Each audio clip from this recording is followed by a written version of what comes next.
జమ్మూ కాశ్మీర్లో పహల్గామ్లో యాత్రికులపై ఏప్రిల్ 22న ఉగ్రవాదులు కాల్పులు జరిపారు. 26 మందిని హతమార్చారు. ఈ ఘటనతో భారత్తో పాటు యావత్ ప్రపంచం ఉలిక్కిపడింది. అయితే ఈ దాడికి నిరసనగా మోదీ భారత్ పాక్ మధ్య ఉన్న సింధు జలాల ఒప్పందాన్ని హోల్డ్లో పెట్టింది. ఆ తర్వాత నుంచి మోదీ పాకిస్తాన్ను ఆట ఆడుకుంటున్నారు. మోదీ తీసుకున్న తాజా నిర్ణయం అంతర్జాతీయ రాజకీయాల్లోనూ దేశీయ శక్తి అవసరాల్లోనూ కీలకమైంది. సింధు జలాల ఒప్పందం ప్రస్తుతం స్తంభించిన నేపథ్యంలో భారత్కు కేటాయించిన 20% జలాలను సమర్థవంతంగా వినియోగించుకునేందుకు చీనాబ్ నదిపై సబల్పూర్ జల విద్యుత్ కేంద్రం నిర్మాణానికి ప్రణాళికలు సిద్ధమయ్యాయి.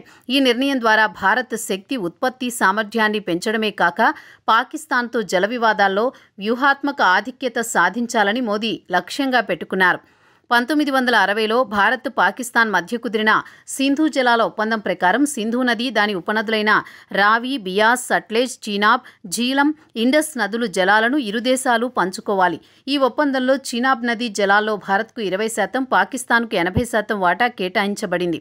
అయితే ఒప్పందంలోని క్లాస్ 6 ప్రకారం భారత్లో ప్రవహించే ఈ నదుల్లో పూడిక తీసిన జల విద్యుత్ కేంద్రాలు నిర్మించినా పాకిస్తాన్ అనుమతి తప్పనిసరి.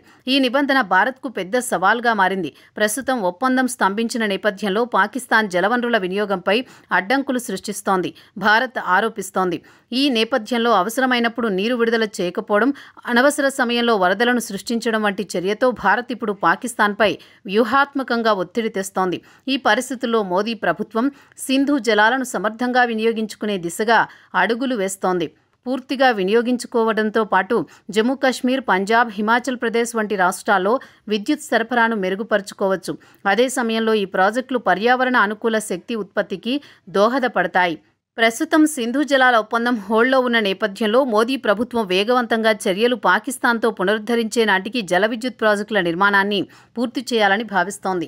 ఈ వ్యూహం ద్వారా భారత్ తన హక్కులను సమర్థవంతంగా వినియోగించుకోవడమే కాక పాకిస్తాన్తో భవిష్యత్తు చర్చల్లో బలమైన స్థానాన్ని సంపాదించొచ్చు.